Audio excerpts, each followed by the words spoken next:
I'll be introducing Ry shortly, but I just want to start by acknowledging, and I think that really just by our presence here today, we are demonstrating that we do want to do more than just, we do want to do more in terms of reconciliation, and we want to learn more about reconciliation and the Indigenous communities that are an important part of Canada's fabric. So let us begin by first acknowledging that for many thousands of years, Indigenous people have walked these lands, weaving their identity and their spirituality intimately with the land. We acknowledge with respect that we live, work, and play on lands often delineated by treaty or otherwise occupied by settlers. Let us keep mindful of the covenants that we have made and many often broken with our Indigenous peoples. And may we continuously live with respect on this land, moving into reconciliation with all who live and work here in Canada. I also want to note that this weekend marks National Indigenous Peoples Day on Sunday, June 21st.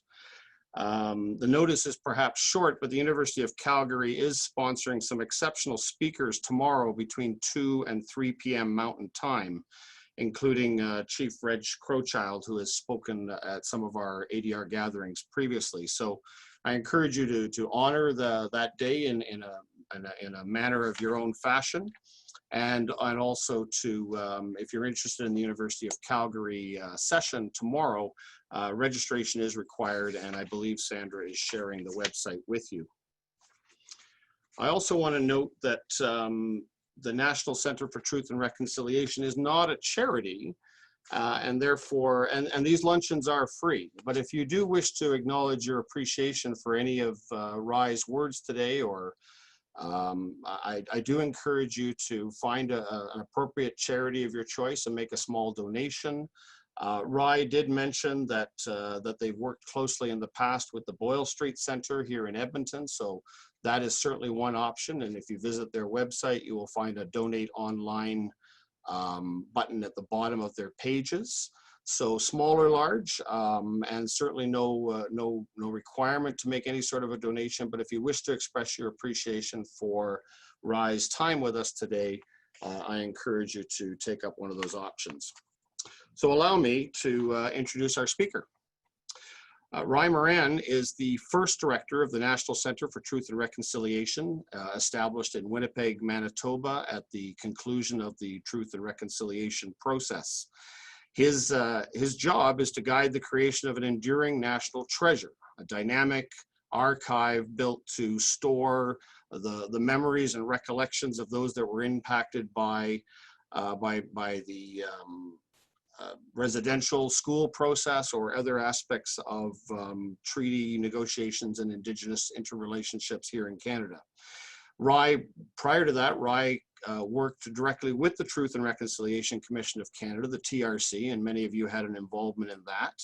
And on their behalf, he facilitated the gathering of nearly 7,000 video and audio recorded statements. And you can certainly read more about Ry's background and contributions to the TRC process and his ongoing work with the National Center on our website or by visiting their website. Ry is he has a previous background in film and video work with the Indigenous communities of Canada. And he's a role model and an Aboriginal music recipient of a Canadian Aboriginal Music Award, which I'd love to hear more about, Ry. Okay. He's a Métis himself, and it is with great pride that I turn the mic over to Ry for our presentation today. Thank you, Ry. Great. Well, good morning, good afternoon, everyone. Paul, thank you very much for that wonderful introduction, and for offering this opportunity for me to share a little bit of our journey of truth and reconciliation with you all. It's very much an honor and a privilege to have the opportunity to speak with you, and I really sincerely hope that you're going to take a lot away from this in both the remarks that I bring and the question and answer period that we have at the end. I am speaking to you from Treaty 1 territory, homeland of the Métis, land where my family, my Métis family is from.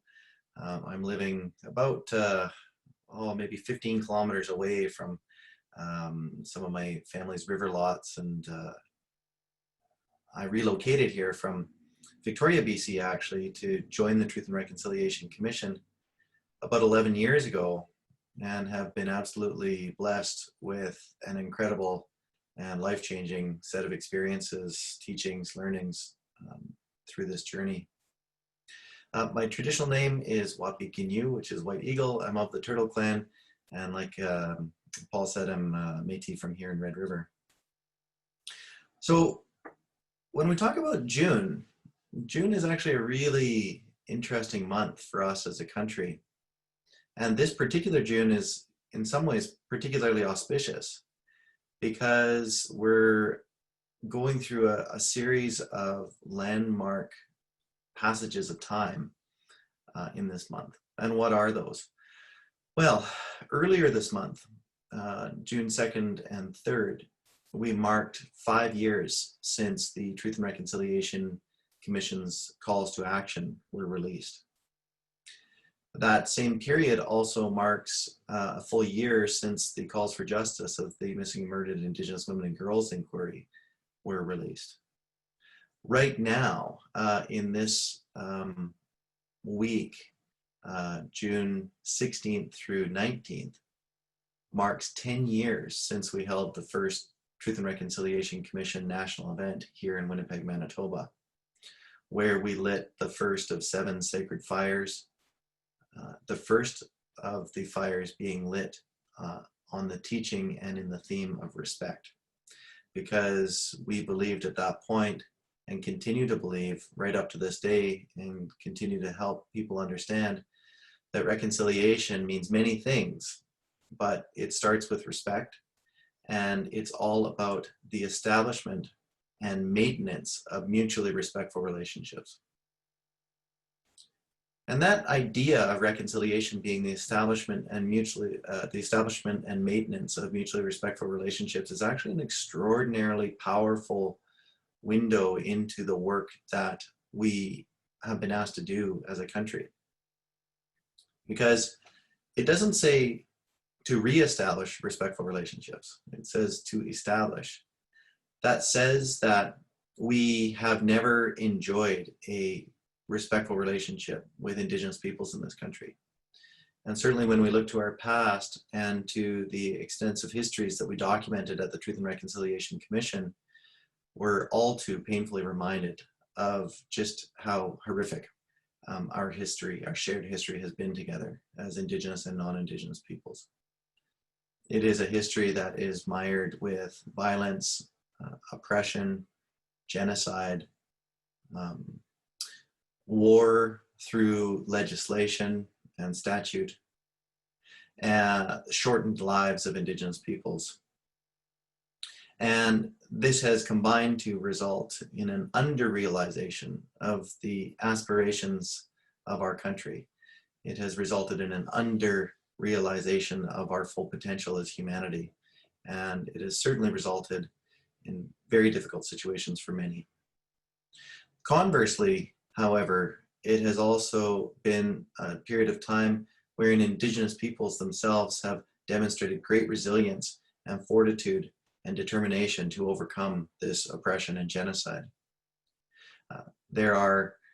We owe such a debt of gratitude to all of those elders and knowledge keepers and young people and old people and keepers of the fire that kept the languages and the cultures and the traditions and the knowledges alive, so that we collectively as a country could benefit from that now, that we can learn from one another still, that information can be passed on.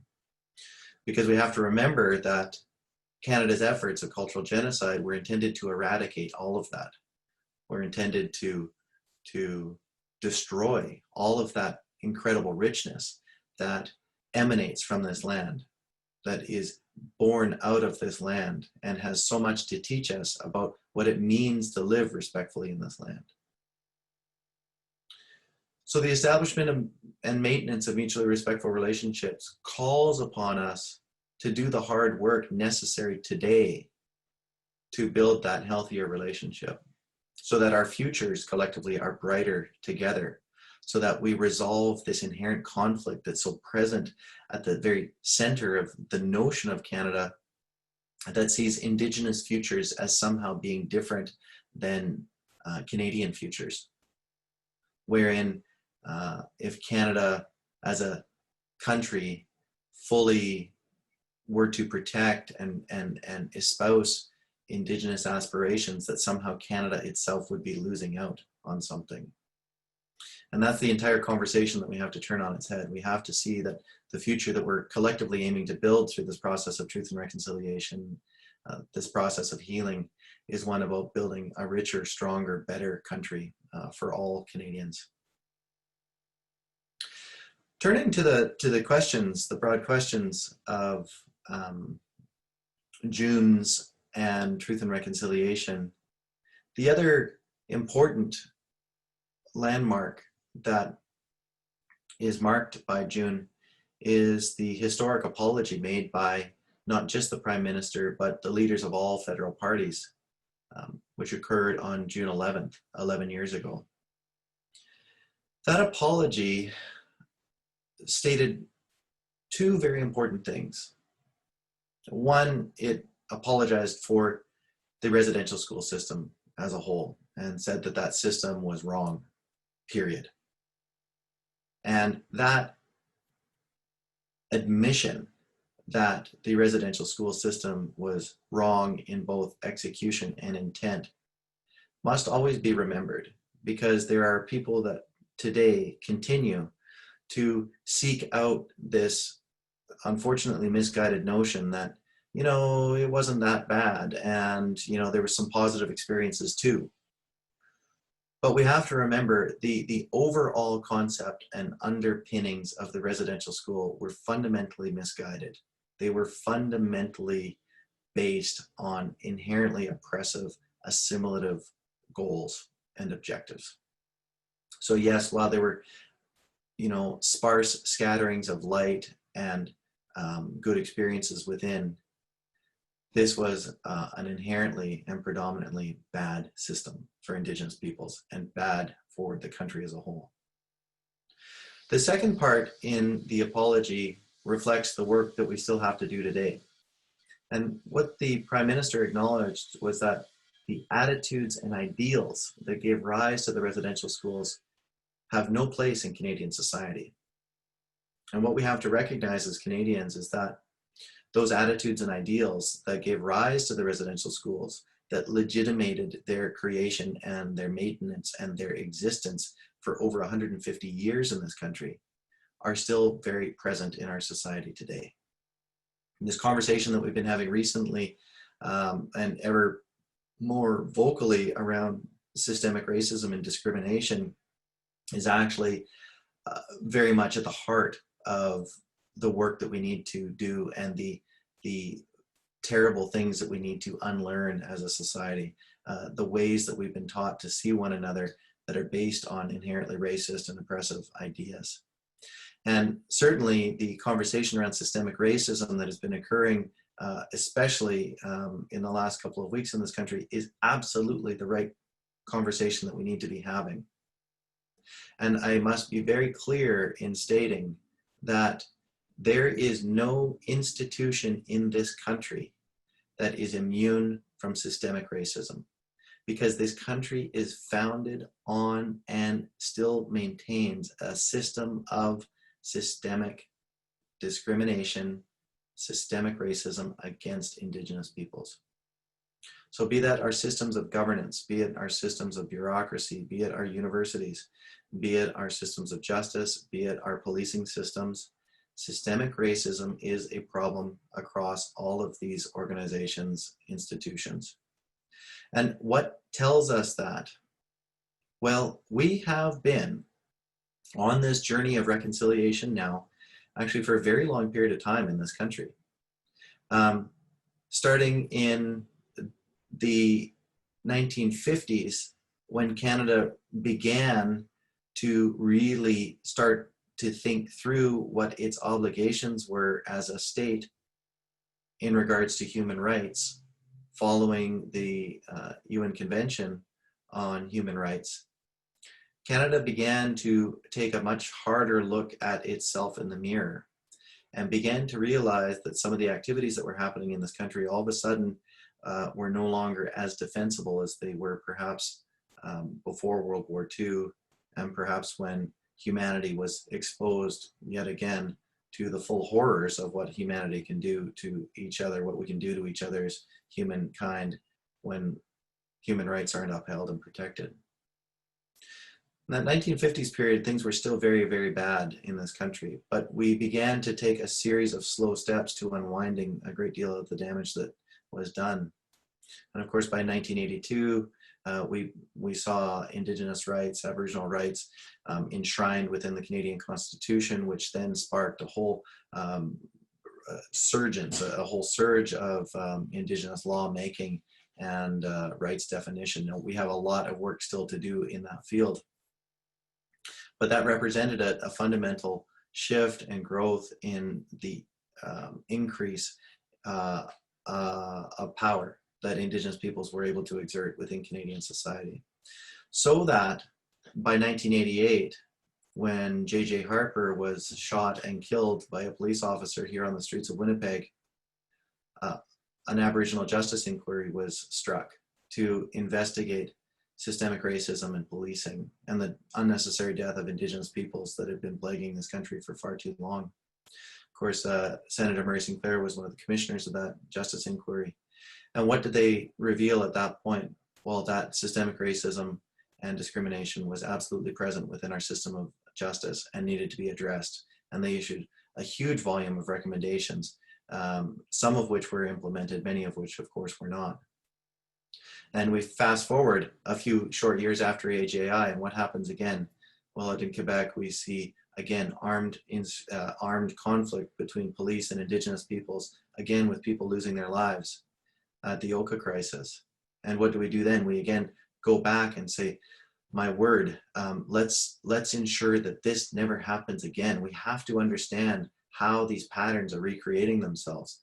So we undertook a Royal Commission on Aboriginal Peoples and issued over 430 recommendations in the creation of that report, again, which discussed the fundamental changes and reforms that we needed to undertake in society so that these patterns would not repeat themselves.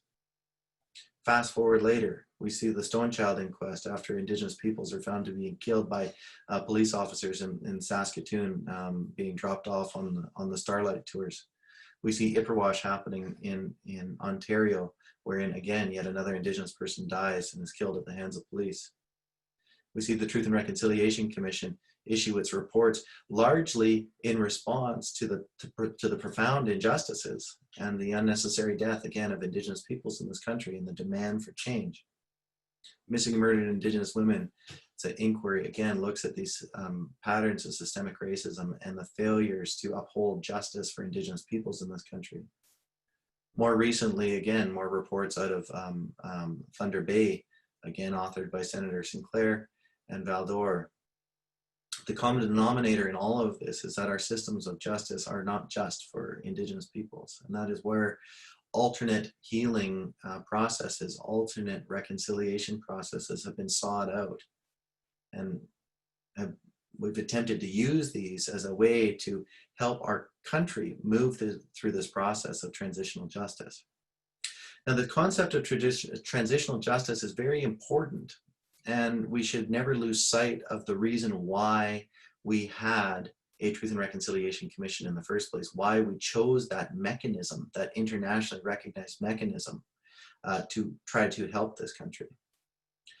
Transitional justice mechanisms, such as Truth and Reconciliation Commissions, are used to move a country as a whole from a state of inherent conflict to a state of peace and good relation. Now, this is particularly challenging in our country because we've never enjoyed a peaceful relationship.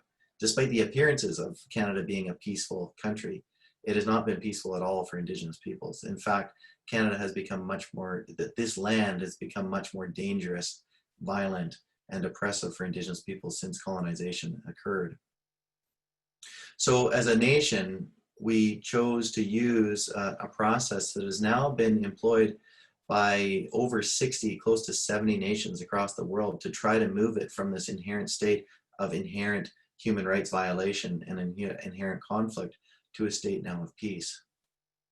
And that's why we chose to implement and utilize this Truth and Reconciliation Commission, is to move us in a good way towards better relationship, towards right relationship. Now, there's a couple things that I want to talk about specifically in regards to the process of justice that happened within the TRC. And I do want to talk about the statement gathering process in particular. Now, this is something that, of course, sits near and dear to my heart because I was the director of statement gathering. And for certain, I will never say for a second that we did everything perfectly or that we got it all right. But I think we did get a couple things right. And I want to share a couple of those things with you. One, what we did do at the TRC, and what I think one of the real strengths was at the TRC, was that it was an Indigenous process for Indigenous peoples, wherein non-Indigenous peoples were welcomed into an Indigenous space. Okay, and I think that's a really important concept. It was Indigenous-led, Indigenous worldview and thinking, spirituality and ceremony infused absolutely everything that we did. And then we made a very conscious and deliberate effort to ensure that we were hiring Indigenous peoples that had strong cultural safety, strong cultural acumen, and non-Indigenous peoples that demonstrated that they could operate in safe ways with Indigenous peoples. That was not an area that we could compromise on. And that was something that was very, very important to the TRC. And I think the selection of the commissioners, Senator Sinclair, Wilton Littlechild, Marie Wilson, were all very wise selections by this country, because certainly they brought a lot of that Indigenous knowledge and thinking into the activities that we rolled out. When it comes to the statement gathering process, the other thing that really was central in that was the recognition and the fundamental trauma-informed recognition that there's only one path to healing when you're a victim of trauma, and especially early childhood trauma, and that is through talking about it. You cannot heal unless you begin to dialogue and talk about your traumas that you have experienced. And especially when it comes to early childhood trauma, the painful part of this is that you kind of have to go back, from what I've been taught through working with the health support workers, you kind of have to go back and you have to kind of sit with that child that was injured and visit with that child that is still within you and spend some time there and try to set that right in the past and try to let go of all that guilt and that shame and all of those other terrible emotions that come along as the byproduct of the abuse, and let go of some of that guilt and shame and confusion, and realize that instead of you having done something wrong, that a great wrong was done to you by the person that took away your inherent right to be safe, to be secure, to be protected. So talking through collective pain and individual pain is recognized as being a pathway to healing. But we had to ask ourselves, how could we do that in a good way? And how could we do that in a way that would not create further harm or would not re-victimize people? Where it would empower people to share what they wanted to share, but not force them to share what they didn't want to share. Because the concept of progressive disclosure has to be made central in a trauma-informed and a victim-centered approach when approaching work with people experiencing high levels of trauma, especially as it relates to colonial violence.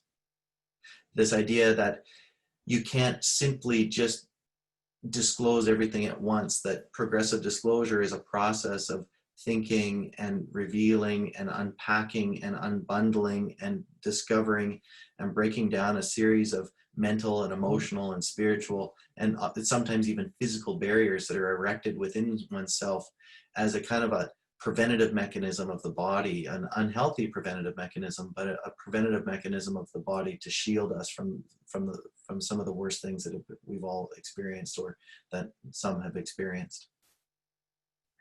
So this concept of progressive disclosure was very important. And how did we address that at the TRC? Well, we always said that a person was free to talk to us as much as they wanted, whenever they wanted, and that they could share with us whatever they wanted when they were ready to share with us. So what we saw is we, in fact, saw people come back to many TRC gatherings a couple of times, 2, 3, 4 times, and share in different settings and different circumstances.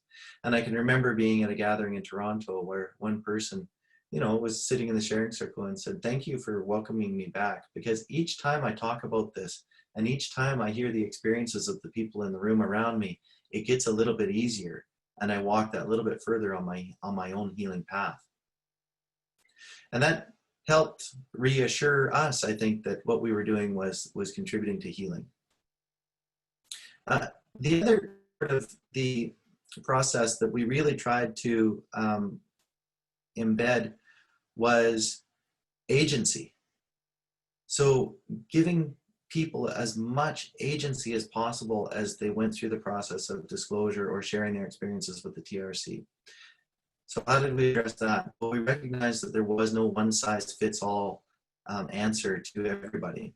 And while we had to standardize things to a certain extent, and while we had to put protocols and procedures and policies in place, and while we had to, create a sort of repeating system just for administrative purposes and for management purposes, we really tried to provide participants and survivors with as much agency as possible. So that meant that coming in, especially to one of our major national events, is that people had a lot of choice that was presented to them, and they were allowed to pick and choose the pathway that felt best for them depending on where they were in their healing journey.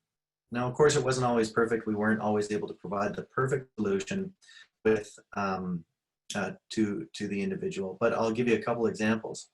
So some people really wanted to speak publicly. They were at a point in time in their healing path or in their healing journey that they said, "I want the world to know what happened to me. I'm not ashamed of it. I need people to hear my story." So for them, we offered them the opportunity to speak in front of as many people as we could gather in the main room to the commissioners. And essentially at that point, what we did was we never appropriated their voice. We never took their voice as their own. What we did is we empowered their voice. We gave that person a microphone, an audience, and some really big loudspeakers so that they could say whatever they needed to say. For others, it was more of a process of disclosure in a sharing circle, and where there was other survivors present and you could hear and listen to one another in that sharing circle. And for others still who weren't ready to do the big public event, or perhaps who we couldn't accommodate on the big public side of things, then there was private statement gathering activities that occurred, wherein in a one-on-one setting, or actually on a 2-on-1 setting, where there was a health support worker and a statement gatherer in the room, the person was empowered and free to share whatever they wanted with us. And there was different levels of consent there, so they could choose to still offer a public statement or a private statement. And they could choose to have a video recorded or audio recorded. They had full and complete agency to stop and to start. They could get all the way to the end of their recording and ask that everything be deleted. And in a couple of situations, we even had people that didn't want anything recorded at all. They just wanted to tell somebody what had happened to them, just to help alleviate some of that burden and that weight of what they had been carrying through their life. So the last thing that I'll share in there too is because we tried to adopt as culturally informed an approach as possible, we infused ceremony through all of it. We did not ask many questions throughout the process. We believed generally that people were coming into the TRC knowing that they wanted to share something, and we let them share whatever they wanted to. We didn't let them. We sat there and gave people the space to share whatever they wanted to share with us. We also made a very deliberate and conscious effort to ensure that Indigenous languages were present throughout all of our work as well. And this is very important because, again, from a trauma-informed perspective and what we had been told by many people working, especially with elders and elderly people, just generally as a society, that when you begin to reach older stages of life, that your first language ends up becoming dominant again, and your second language may become less dominant. So they see this apparently in old folks' homes and other places. So we wanted to respect that, especially given the long duration of history. Some of the statements that we gathered were from people well over 100 actually, and we spoke to many people in their 90s. And from both an affirmative perspective in recognizing the inherent legitimacy of Indigenous rights, as in an affirmative perspective from ensuring that we did everything we could to protect and preserve Indigenous languages, and to ensure that we were meeting people in a good way. We ensured that Indigenous language interpreters and simultaneous interpretation was present at all of our hearings and all of our national events, which wasn't easy, which certainly cost us more money, which required us to sometimes have as many as 7 or 8 language interpreters operating simultaneously. But it was the right thing to do, because residential schools were founded upon the notions of killing Indigenous languages. That was their primary purpose and intent, was to destroy and eliminate those Indigenous languages from Canadian society. So the other big element now, I want to transition a little bit, and the other major process of the Indian Residential School Settlement Agreement was the independent assessment process. And I do want to compare and contrast a little bit with that process to the TRC's process, and offer a few perspectives that have been shared on that process that I hope are going to be helpful for you as practitioners of alternate dispute resolution process in Canada. So Canada did try to embark on an ADR process before the settlement agreement was negotiated, because it was becoming abundantly clear that, one, survivors were winning their cases that were being brought in front of the courts, and were winning quite handily despite every single effort to quell and suppress those cases from occurring, being used by both the churches and Canada. But you know, the increase of court cases did force Canada to begin to try to resolve some of these claims that were coming forward. And there were a variety of efforts, some very successful efforts and then some less successful efforts to develop effective ADR processes pre-IRSSA, pre-Indian Residential School Settlement Agreement. That said, the failures of those ADR processes related largely to the time that it took to move people through the process, the relatively low rates of compensation, some of the mistreatment experienced by residential school survivors, wherein they were kind of given take it or leave it type settlements. And this was largely recognized as being inappropriate and inadequate after significant study and reflection. There has been, since the outset of all of these justice mechanisms put into this country, sincere feeling that we are in a race against time to give survivors some justice before they passed away, essentially. Because each and every day we continue to lose survivors. And each and every day we have to remind ourselves that survivors are leaving this world with some feeling on whether or not justice has been rendered and served, and whether or not this country has truly made the shift necessary to ensure that no child anywhere has to endure what they suffered at the hands of Canada. So the combined effort to improve and streamline the ADR process resulted in both the common experience payment, which recognized the compensable harm, the tort, for having attended a residential school, and then the independent assessment process, which was the mechanism intended to compensate survivors for the serious sexual and physical abuse that occurred in the residential schools. Now, some of you may be well aware of the general numbers of participants through these processes, but about 80,000 survivors received the common experience payment. And at the outset, the estimate was that about 12 to 14,000 of those survivors would have successful claims for sexual or physical abuse within the residential schools. The actual number of claimants that went through the IAP process was far higher than that, though. It was threefold higher, and nearly 40,000 survivors went through the IAP process, and ultimately the vast majority of those had claims approved and compensation awarded for sexual and physical abuse. So the 50% statistic there of survivors indicates the depth and severity of the abuse that was present in the residential schools, and gives us a strong indication and strong insight into just how systemic and violent that system was. Now, the IAP process was intended to give survivors the benefit of the doubt. It was also a compromise wherein parties gave up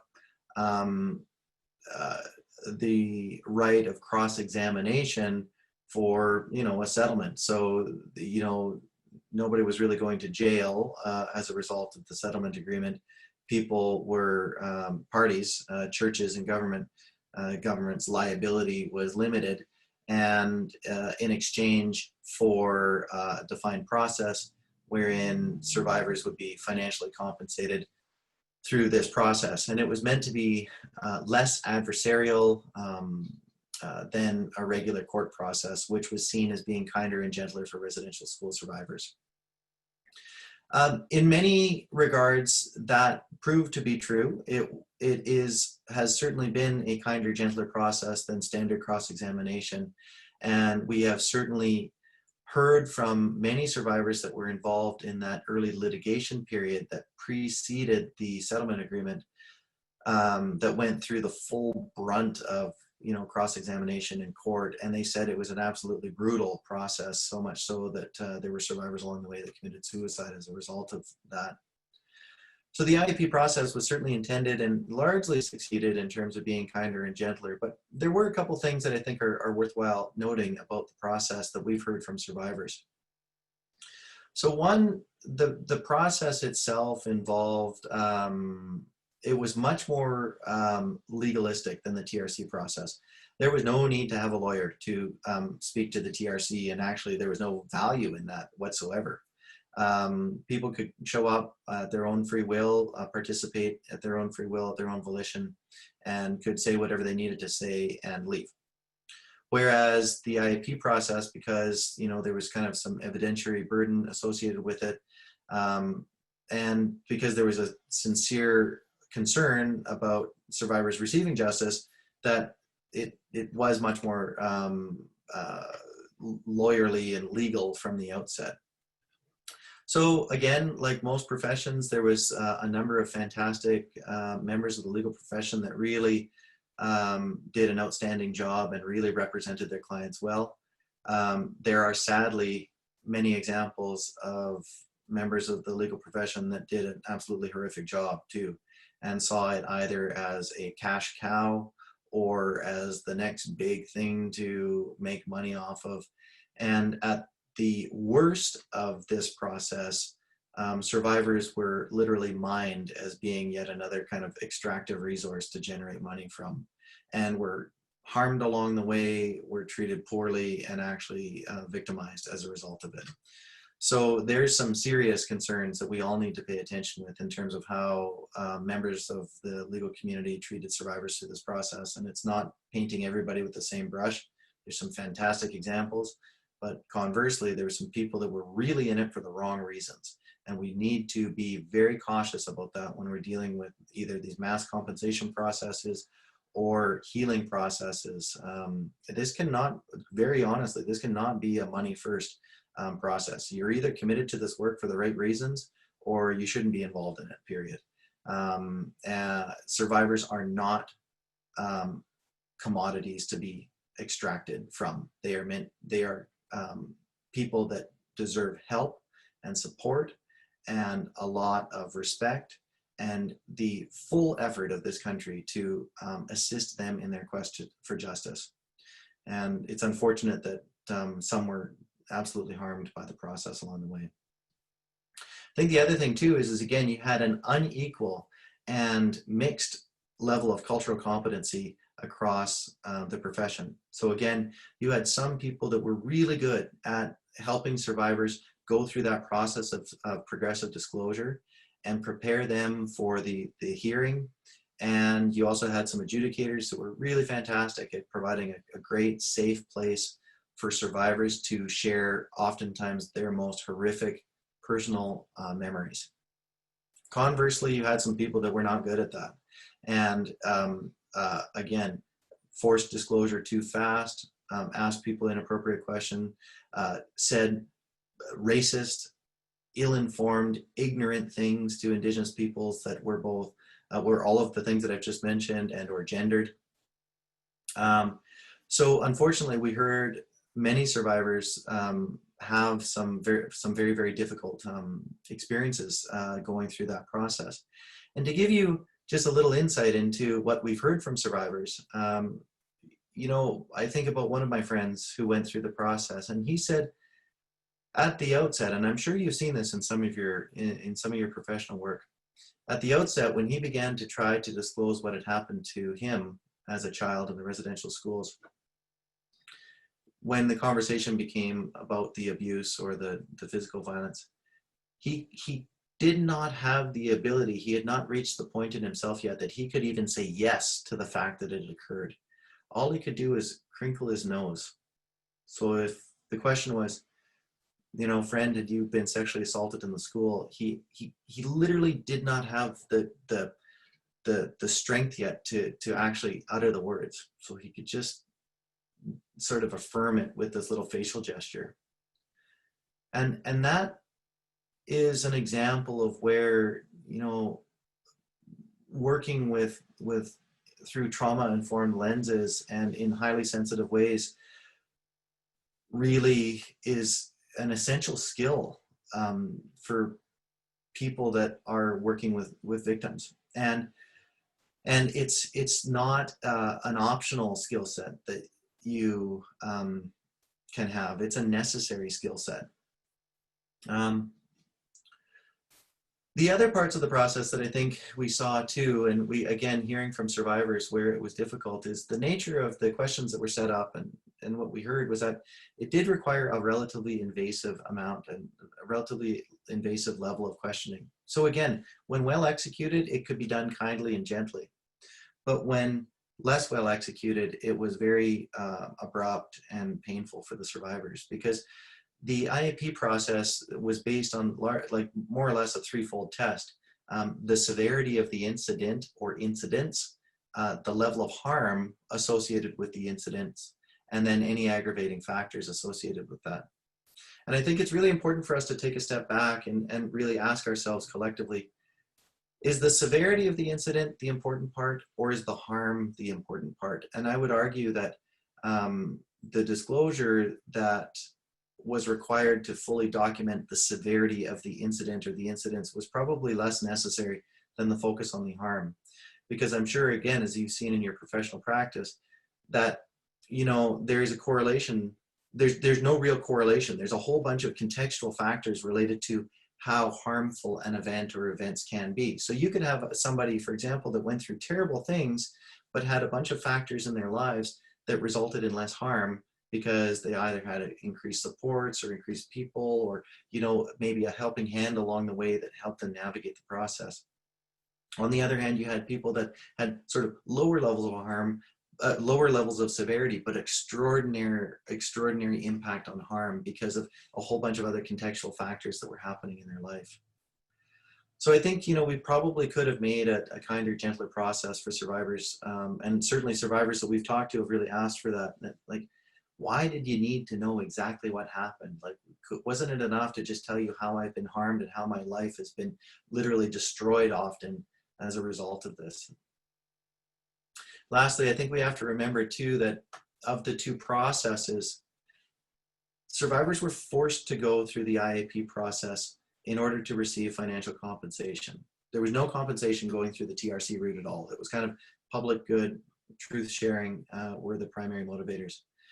But certainly at the outset of the TRC, we ran into a lot of barriers, a lot of resistance from communities because of all of these factors that we heard with the IAP process combined to actually prevent many survivors from speaking to the TRC. They said, man, that was such a brutal process that I went through. I don't ever want to talk about my experiences again. I just want to like leave that behind. I'm done talking with this, because at first I had to talk to the form filler, then I had to talk to the lawyer, and then I had to talk to this, and then I had to talk to that. I'm done.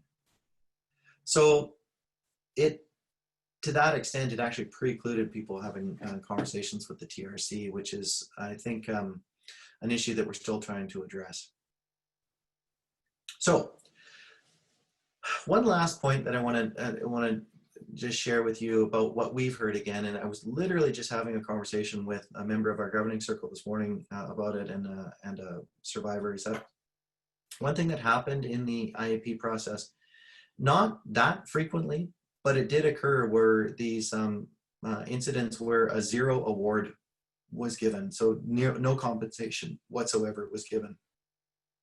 So we have to take a step back and think about that with different hats on. I mean, one, for sure, I mean, there's this some part of us that says, you know, from an administrative perspective, that, and from a justice perspective, that you don't want to be awarding compensation for a claim that's not legitimate. But the inverse of that is also that, say, for example, the person, through whatever reason, wasn't able to properly articulate themselves, or that the information that they disclosed was somehow deemed not as credible as it could be because of their own experiences with trauma, or perhaps with addictions, or perhaps with mistrust, or perhaps with a whole combination of those things, or perhaps a series of health factors. And then the person gets through the end of this and you know, reveals the most painful elements of their life, and then turns around at the end and is given literally $0, and the decision says, you're given $0, we don't believe you. You know, from the people that I've talked to, that zero award, those zero awards were very damaging for people, and really devastated many people that were struggling, and were harmful and created further harm. And I don't actually know exactly what the answer is, but I think we can certainly take a step back and say, you know, were the tests that we utilized in this process necessary? Were they overly rigorous? Recognizing that, you know, the invasiveness and the extent of some of the questions that were asked did put survivors in a vulnerable position yet again. So all of this has bearing, because you may or may not have been noticing in the news over the last number of years that the Truth and Reconciliation Commission and the National Center for Truth and Reconciliation have been engaged in this long ongoing court process regarding what will happen to the records that were generated by this IAP process. And it's been a very, very contentious, it's been very complicated. This case has gone all the way to the Supreme Court of Canada and back down. We're in court right now. There's currently a case in front of the Court of Appeals in Ontario, all related to what happens with all the records that were generated by this process. And I want to give you insight into what the TRC and the NCTR's perspectives have been on the records related to this process, in terms of justice, in terms of healing, and in terms of understanding who we are as a nation. The record that is contained within the IAP process is the best record of the worst abuse that was inflicted historically, because the IAP process, because it did have that graphic investigation, and because it was the mechanism that survivors had to go through in order to receive compensation, documents the history of residential schools in a way that even the TRC's statements do not. Secondly, the record of the IAP process also contains the record of whether or not justice in the grand scheme of things was truly served and truly administered by us as a country, whether or not we collectively fulfilled our obligations. And right now, the survivors' application form, the transcript of their hearing, the recording of the hearing, and the adjudicator's decision that was rendered are all slated to be destroyed in 2027 unless an individual survivor opts into the preservation of that material. And there's very, very good reasons. There's super good, legitimate reasons why a consent-based process is necessary and is legitimate and is appropriate. But there's challenges associated with the fact that survivors were not provided notice about this early enough, that many have passed away. And the corresponding effect is that, you know, there's no ability to review the administration of justice in this process. All of those decisions made by the adjudicators operating on all of our behalfs in rendering compensation on behalf of all of us as Canadian citizens will not ever bear any degree of scrutiny as it sits right now, except for very limited examples. And we've, again, seen good examples of fantastic work, and unfortunately, like every process, we've seen examples of things that are really regrettable and very unfortunate and should be learned from. More recently, the country, Canada even, the courts have taken yet another step towards the destruction of information. And not only are we destroying survivor information on this, but we've now taken this to the point that we're destroying all statistical information that has been generated from this process as well. And that was a case that was recently in front of the lower courts in Ontario, and is the one that the NCTR has now appealed. And we have decided, the courts have decided, that even statistical information on how many claims, for example, were, you know, how many claims by school or average processing time of a hearing should not be a matter of public record, even though there's no personal information in any of that information, in any of those statistical reports. This is very concerning for the National Center and for many of the survivors that we work with, and it's very troubling from a historical perspective, because right now, honestly, as a country, we know an incredible amount about what happened inside of the residential schools. We know an incredible amount about the specific nature of abuse that happened at many residential schools, and we have a great deal of information on the patterns and severity of harm and level. And by 2027, we will have destroyed the vast majority of that information, and we will actually know less in the year 2028, holistically, than we know right now. We will know less about the residential schools in detail than we have the potential to know right now. And this has always been kind of at the crux of the matter of our overall efforts of truth and reconciliation. What do we need to know as Canadians? What information is absolutely essential for us to protect and preserve and to transmit to future generations in accordance with the rights, for example, articulated in the UN Declaration on the Rights of Indigenous Peoples? What information do future generations need to have so that we don't repeat these terrible mistakes of the past? And to give you insight in terms of how Indigenous justice and how Indigenous peoples are treated in this country, one of the most troubling elements of the decision that was issued by the lower court said that, paraphrasing, and just as the history of the Holocaust will not be made better understood by knowing which was worse, Auschwitz or Treblinka, I fail to see how knowing which residential school was the worst or which residential school had the highest number of claims will assist in the process of reconciliation. Now, I have to tell you that we've checked that quote with the American Holocaust Museum, with top genocide scholars from around the world, and that is completely, it's a completely non-factual statement. The details matter, and the details actually are really important for healing. So we're still faced in this time that we live in with a huge desire to not face the truth. We're not comfortable with the truth. the truth is really scary for this country. And the accountability associated with the truth, I think, is something that the country as a whole is very uncomfortable with. And for justice to be served holistically, accountability has to be a big part of that.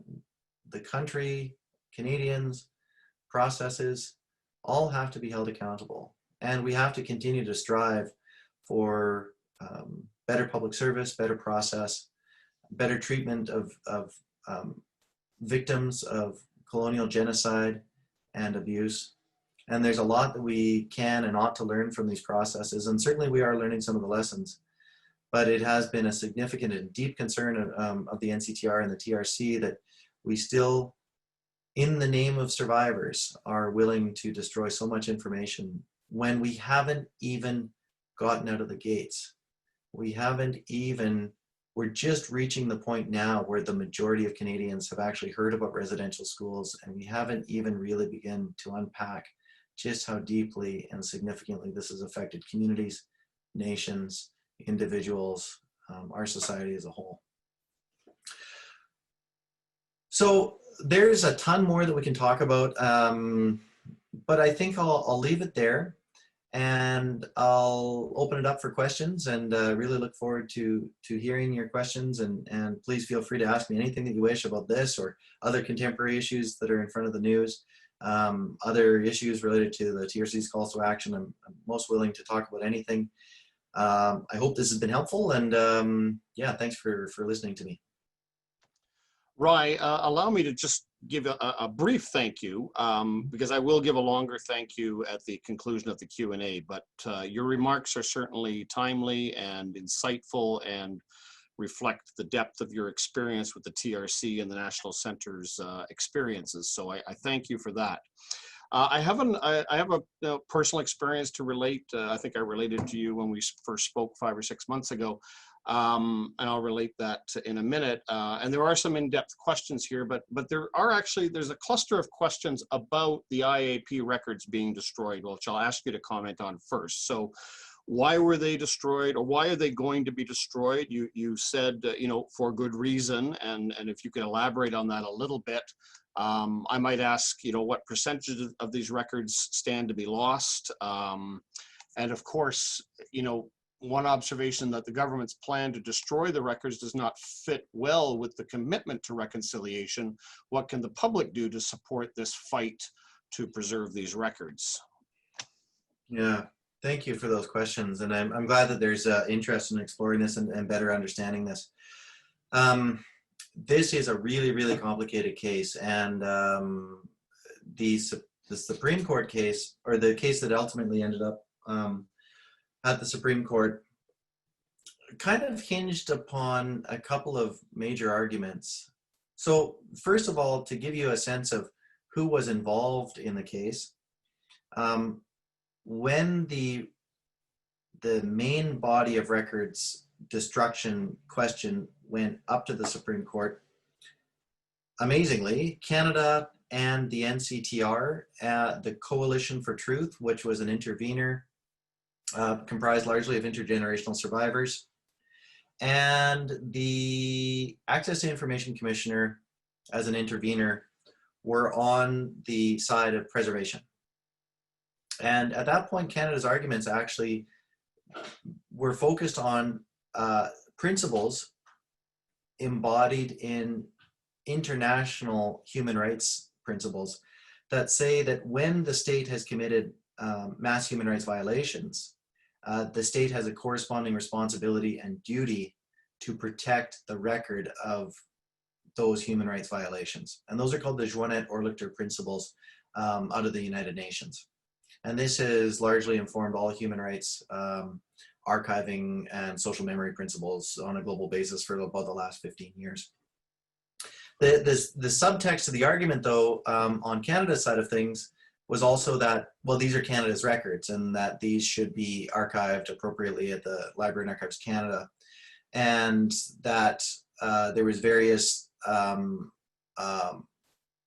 allusions to that made in the forms provided to survivors wherein they were informed that the Privacy Act would prevail and that only the Librarian and Archivist of Canada could destroy the records. And they also did rightfully say that the Librarian and Archivist of Canada, by statute, by mandate, has a direct responsibility to determine which records are of enduring historical value for the country. And that concept of enduring historical value is something that, you know, archives wrestle with every single day, wherein there's records that are destroyed and there's records that are kept. And we all do this very naturally. You know, we keep photographs and we delete some photographs. We keep old love letters sometimes and we delete other ones and burn them. You know, we hold on to things so that we can revisit them and pass them forward. And that's what the concept of enduring historical value is. On the other side of things, it was a bit of a harder battle. You had independent counsel purportedly representing survivors. You had the IAP Secretariat fighting tooth and nail against the preservation of these records because they felt it was a fundamental violation of the confidentiality of the process. You had AFN and ITK being concerned about the Canada being party to this, and also worried about the potential for further harm down the road if this information was ever to be disclosed. You also had the Catholic entities launching a significant attack on, you know, the idea of retaining this information, because their arguments were largely, and combined, there was about 28 Catholic entities that were, if memory serves me correct, aligned here, saying that, whoa, we bargained for a confidential process, and, you know, if this information gets out, that's a confidential process. So it was a complex case, and then a large part of the case focused on probably 2 or 3 main questions. So what was agreed to at the time the settlement agreement was signed? And this is being interpreted through the lens of contract law, essentially. Like, what was the deal that was struck? And how do we uphold and maintain that contract? Because a contract is a contract. The challenge with that, though, is that the settlement agreement is more than a contract. And what the court generally wrestled with, and a lot of the arguments wrestled with, was that, well, this is like, it's kind of also analogous to a treaty. And there's this public law element to this, wherein there's these big fundamental notions of justice and healing and transformation and you know, kind of honor the crown that come into these conversations. So there was an active conversation there. I think the other part of the dialogue focused on, what does confidentiality actually mean? So does confidentiality mean deleting this stuff and ensuring confidentiality that way? Or does confidentiality mean burying these records in a concrete vault for 75 years and then very cautiously redacting the information? Does it simply mean redacting the information right now? Because from the TRC or the NCTR's perspective, the actual names weren't so important, and we felt that there was many ways to redact and clean up the information to protect survivors, and because we're also in the business of protecting survivors. But of course, you had other parties stand up and say, there's absolutely no way that you could redact these records without revealing personal information. Lastly, I think the Supreme Court certainly was challenged with the notion of, well, which way do you err, right? So there's no perfect way to obtain consent here, because on the one hand, you aren't going to be able to reach out to people. You're not going to be able to find them, and many people have passed on. Like, they're just literally unreachable because they're not on this earth anymore. So what about their rights? And then, so do you go out and ask the people that are still alive if they want their records preserved, which is going to result in a few, or do you protect the whole and then ask the people that are alive whether or not they want to opt out of the process somehow? And it's like opt in, opt out consent. And we all know that opt-in consent is the higher test and the more standard test that you would usually apply. But in the context of historical information on this case, I mean, opt-out was certainly a way of dealing with the immediacy and the concerns of people that are alive right now.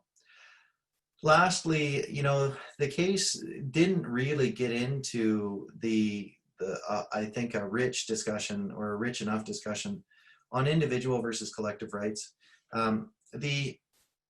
The major thrust is on the question of enduring historical value is what do future generations deserve to know? What right do future generations have to this information on a collective basis?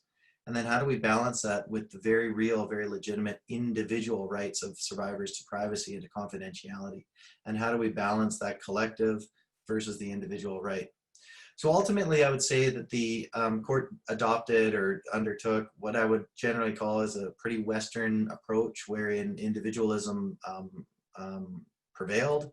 The privacy of individual survivors was placed the most heavy emphasis on. The court was unable or unwilling to differentiate between different elements of the record, so they chose not to look at the decisions as being separate from the hearing transcripts, for example. And I think sadly, from my perspective too, okay, so even if we end up with this decision, and even if we were to have this enhanced notice program, which was the mechanism by which survivors would be informed of their right to preserve their records, the courts did not allocate or would not support any funding for community engagement sessions. So they funded some posters, they funded some helplines, they funded 8 train the trainer sessions. Canada, of course, objecting to this the entire way along because Canada had to pay for this. But there was no robust notice program really provided, other than some media and some dissemination through, some limited television commercials, so on and so forth.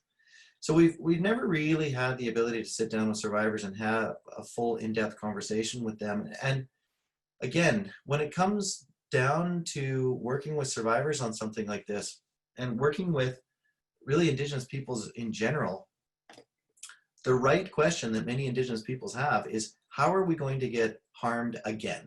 How is this process going to come back and blow back on us again? How are we going to see this hurt us once again? Because our country is just full of broken promises and lies and deceit and a fundamental lack of trust, you know?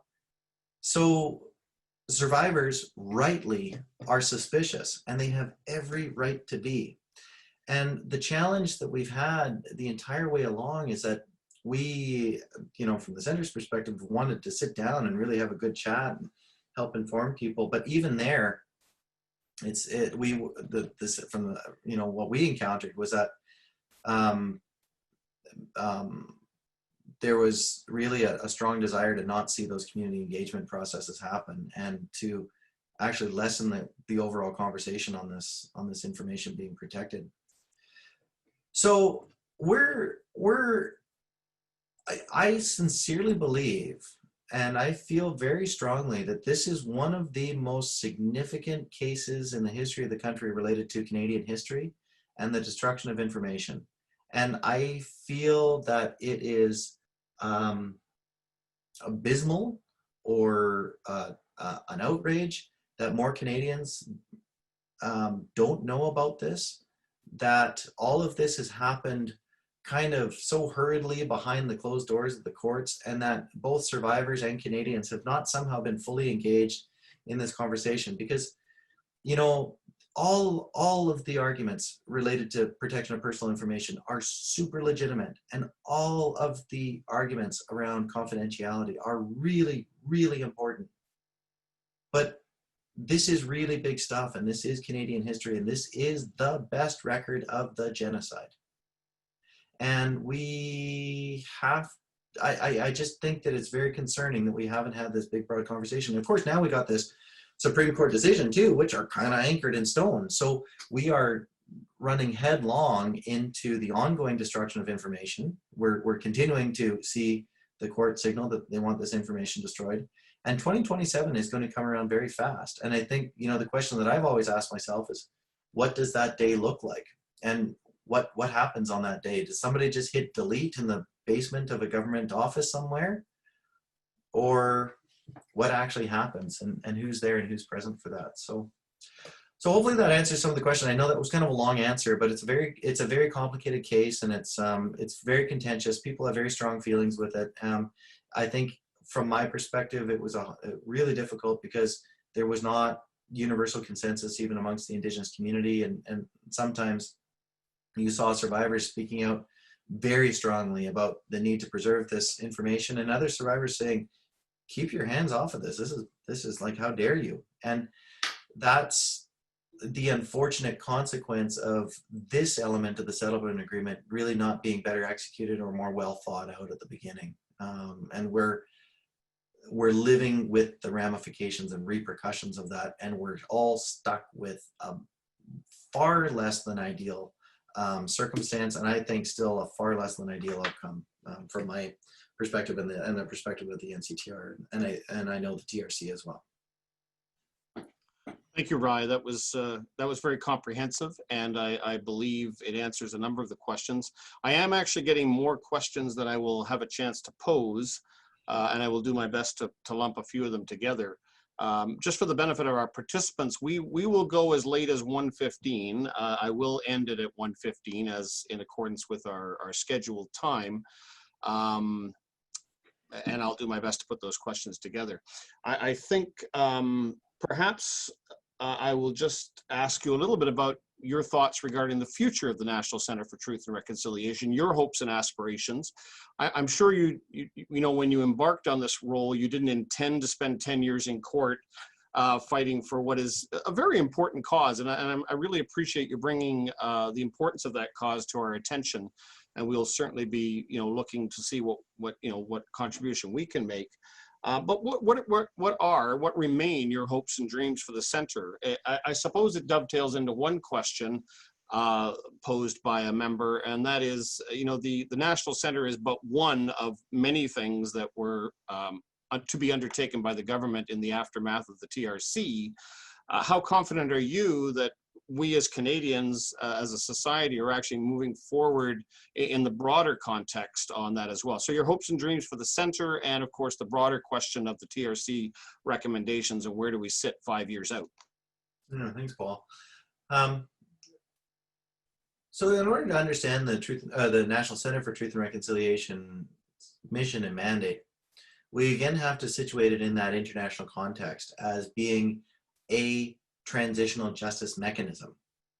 And in understanding it that way, we need to understand it as being a very important response to that international requirement to preserve the record of genocide, preserve the record of human rights violations, and also to place that under the authority or control of the people that have been harmed, right? So what we have done in the country through the TRC's processes was go out and collect records that were under government or non-Indigenous control and bring those records under Indigenous control. Now, we still have to operate within, I guess, a colonial framework in that we have access and privacy legislation that we take very seriously, and the protection of personal information is something that is bread and butter central work for us. But the notion of bringing the information from external bodies together in order then to be repackaged, redisseminated, or disseminated out to communities is a very, very important part. And that's an overall effort of historical repatriation, resurgence, and assertion of inherent rights, I think, by Indigenous peoples to have access to this information. And we have to remember that this collection stands on guard permanently against efforts to deny that this ever happened, and that what occurred in Canada was in fact as severe as it actually is and has been. So the NCTR as an institution is intended to be around forever in this country. And by forever, we mean forever. It has a responsibility to forever preserve this material. And I think what is exciting is we're, through the TRC, we're seeing the addition of yet another major Canadian institution in its nascent form, arising and developing. 50 years from now, we'll look back and we'll say, wow, isn't this great? Like we've had this institution that's got a 50-year history, and we're just kind of at the birthing stage and the teething phase of the organization right now. And it's got a very long and complex and dynamic road ahead of it. But the fact that it exists, I think, is actually very, very important. And it hasn't actually been easy to establish it. I will tell you that from firsthand experience. We've had many attempts many attacks on the center, I think it's actually correct to say, because I think the truth is powerful and this country is still not in a truth-telling mode. So we've had to endure a lot, and I think there's a corresponding recognition that this collection has a great ability to achieve many things. And it's too bad when we see people trying to appropriate the center and either make it about themselves or make it about other goals and ambitions other than what the mandate or the goals and objectives of the TRC set out to achieve. So it's the NCTR was also born into a very dynamic time in Canadian history too, which I think is real cause for celebration, because we look at other post-TRC times. For example, South Africa, there was not the preservation of material at the end of the South African TRC, and that's been a real challenge, wherein a lot of the information that was gathered has been now lost and is not there to be of benefit to Indigenous, well, in that case, communities, researchers, and others looking to better understand. Now, so the NCTR exists, it's here, it's got a long road to hoe in front of it. It will continue to walk its path. I mean, it's in pretty good shape right now in that we've got good, solid funding, but there's a lot more work to be done in terms of further stabilizing that, further expanding the mandate, building a permanent home for the NCTR is very much part of the goal and ambition as well. Now, more broadly, how's Canada doing on the calls to action? Well, so you've got the federal government, Canada, and then you've got the country more broadly, is how are we as Canadians doing on the calls to action? And, how's Canada as a government doing? Okay. It's doing okay. In some areas, has achieved success. In other areas, it has dropped the ball.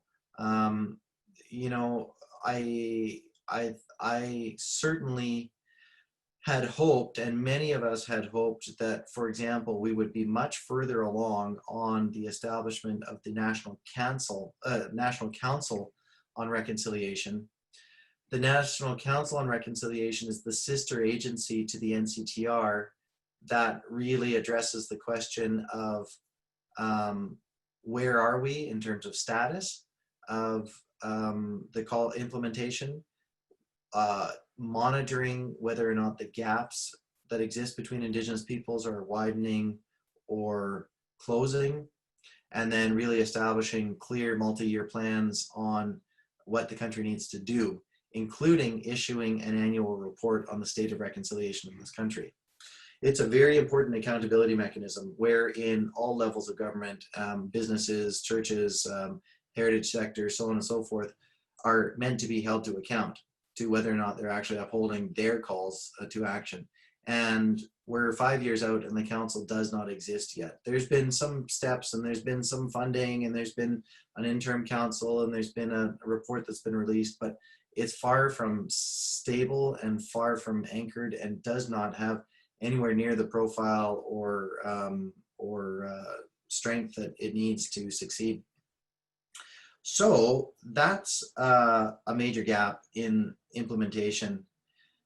In conversely, I mean, we've got Indigenous languages legislation now. We've got national child welfare legislation. I understand that efforts are still being made to introduce legislation on the UN Declaration on the Rights of Indigenous Peoples. Canada dropped its objector status or its reservations on the UN Declaration on the Rights of Indigenous Peoples, which is important. That's an important symbolic step, and now the rubber has to hit the road. You know, there's been a wholesale substantive effort, I would say, across all educational institutions and the K-12 system, and even within the Canada School of Public Service, to enrich the quality and level of education being provided to people. And I think on the education front, that's one of the areas that we're doing best as a society. But we're really not doing good on the accountability and transparency piece yet. And that's evidenced by the IAP case that we're talking about. That's evidenced by the National Council. We're just not that interested in truth on an ongoing basis, because the truth is uncomfortable. It makes agencies, organizations, nations vulnerable. But that vulnerability is absolutely essential in overcoming this terrible legacy that we've got. Thank you, Ry.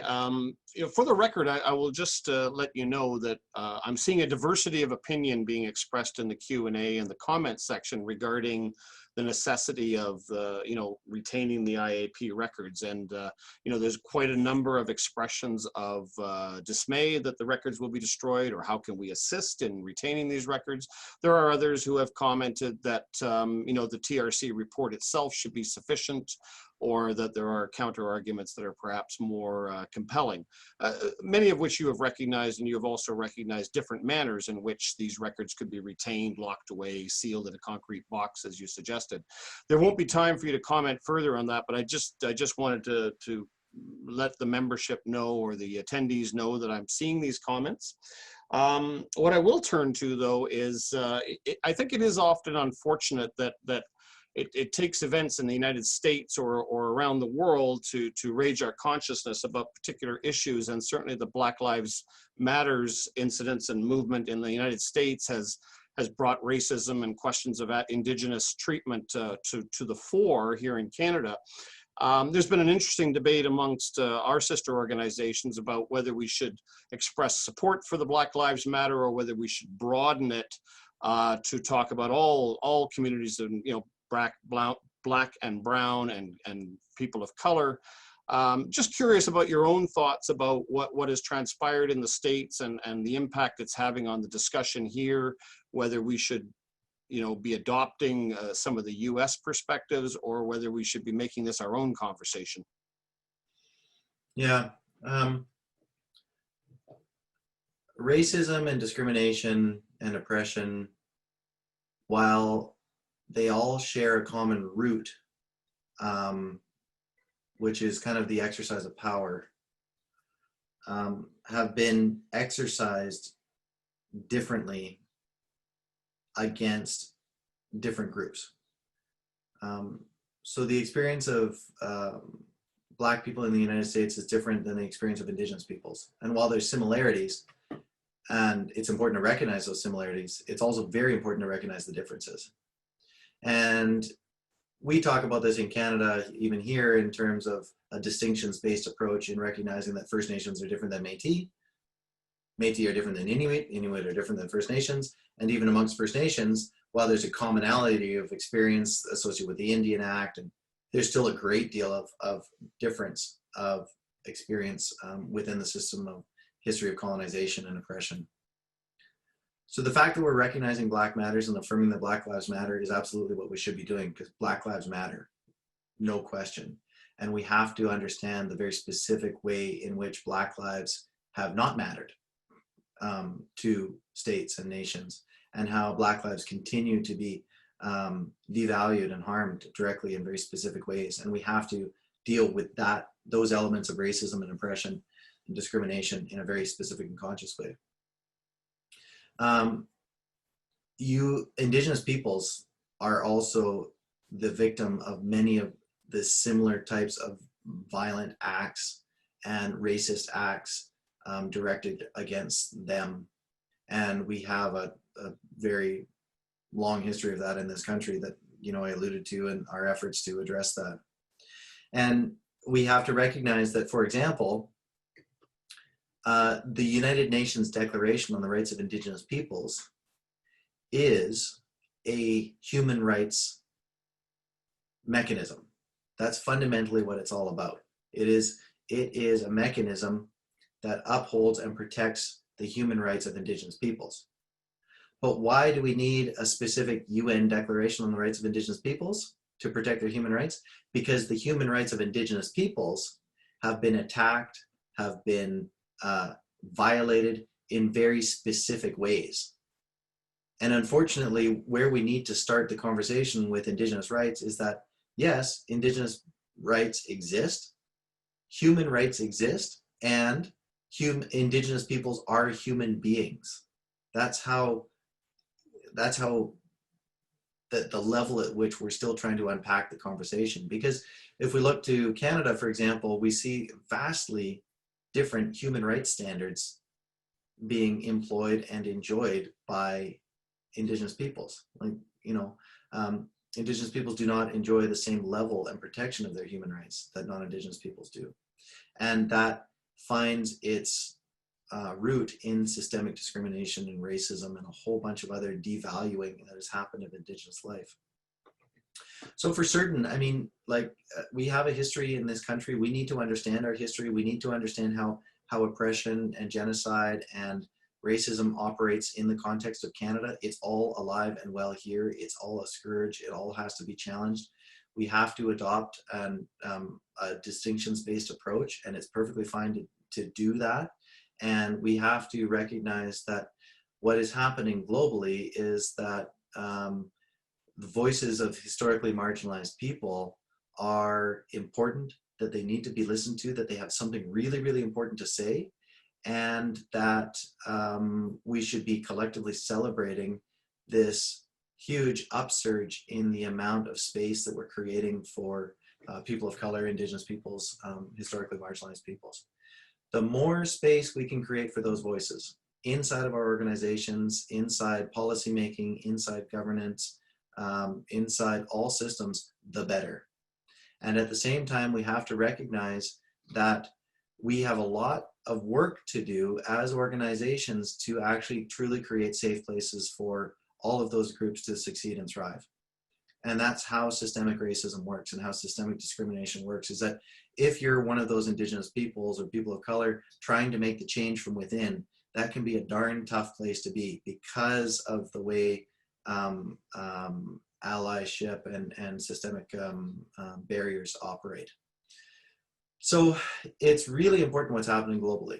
And so much about what's happening in this country right now, be it not small examples, big examples, like dropping the name Queen Charlotte Islands and adopting the name Haida Gwaii, are all examples of conversations that are happening around the world on how best to decolonize and how best to accurately reflect the lands and the histories that we are living in. And when we talk about history, none of this stuff is about erasing history. So when you see statues getting pulled down or names being removed from buildings, we're not erasing history, we're repairing history. We're actually bringing in the multiple perspectives that are necessary in order to understand who we are and where we came from. So this is all repair and healing work rather than maintaining ongoing broken systems. Thank you, Ry. That was very helpful. And, before I move to close, I'll just remind our attendees that we will do our best to preserve the questions that have been posed and perhaps not answered, and we'll try to get some answers out to you. There will be follow-up from Sandra. And also, if you choose to express your appreciation for Ry's time with us today, I am certain that there is an appropriate cause or charity in your own area, or you can utilize the Boyle Street Center, which was Ry's suggestion for something locally here in Alberta. Sandra, again, will send those details out. I guess my last question before we close to you, Ry, is just, what else can we do as individuals or as organizations to participate in the reconciliation process? We did have one attendee who asked, is there a difference between conciliation and reconciliation? You might comment on that as well. But, what can we do that is meaningful, beyond just land acknowledgements, some of which, feel like just words on a piece of paper at times. People are actually looking for something that they can do that demonstrates reconciliation. Yeah. I mean, there's so much that we can all do, and something that we can always do is work on our own self-improvement. And it sounds kind of weird that this is the solution to historic oppression and injustice, but self-awareness, understanding what we know and where we learned it from, and more importantly, understanding what we don't know is super important. So when I talk about self-awareness, I think what I would ask you to do is take a look inside yourself and imagine that you have a lovely bookshelf inside of yourself. You have a lovely library of your life experience and information that you've learned and gained in your life. And then I'll ask you to look at the section on Indigenous peoples and ask yourself how many books are on that element of the shelf. And then I'll ask you to look at who wrote those books and were they written by Indigenous people, and how expansive that collection of your personal library is. And a lot of Canadians don't have all that much information on their personal bookshelf there. They don't have a lot of information on that part of their library. Some do, right? But some also might have a lot of information on Indigenous peoples that has never involved any meaningful dialogue or discussion with Indigenous peoples. It's written on rather than with or by. So really pay attention to the author.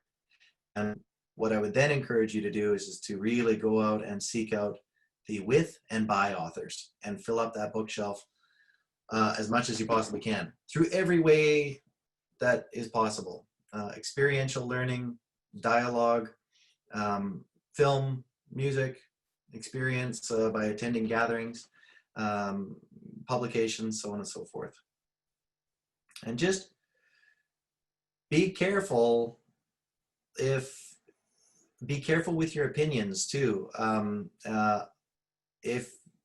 Be conscious of your opinions, I guess. If you don't have a lot of stuff on your shelf, be really conscious about how strong your opinions may or may not be on certain issues, because there's a lot we don't understand yet. And I'll be the first to say that, I've done this work personally, professionally, intensely, and I still have so much to learn and so much to know. It is a lifetime's worth of learning about Indigenous histories and peoples in this country. And it is a beautiful journey. It's a beautiful journey. And it's one that I guarantee you, if you embark, you will be directly enriched by it. I guarantee that. You will not be harmed by it. You will not be made into a worse person. You'll be made into a better person.